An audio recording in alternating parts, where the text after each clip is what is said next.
Les espaces agricoles situés près des villes profitent du dynamisme de ces dernières. De nouvelles populations viennent s'y installer. C'est par exemple le cas des néo-ruraux. Ces nouveaux habitants, venus de la ville, développent dans les campagnes un mode de vie urbain. Ils ouvrent des petits commerces de proximité ou animent des cinémas associatifs par exemple.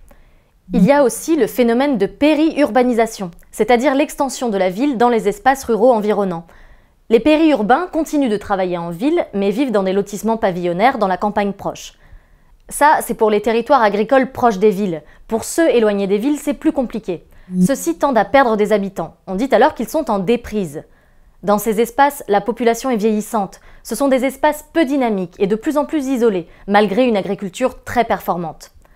Dans tous les pays développés, on trouve des villages abandonnés dans les régions agricoles situées loin des villes. Les pays en développement ne sont pas tous égaux et il y a de forts contrastes dans les modes d'agriculture en fonction des pays, mais aussi en fonction de la destination de la production agricole.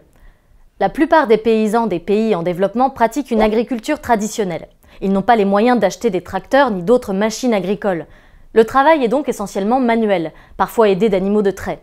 Les outils sont simples et les paysans utilisent peu d'engrais. Les rendements sont donc faibles.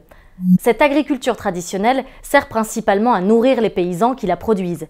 C'est ce qu'on appelle une agriculture vivrière.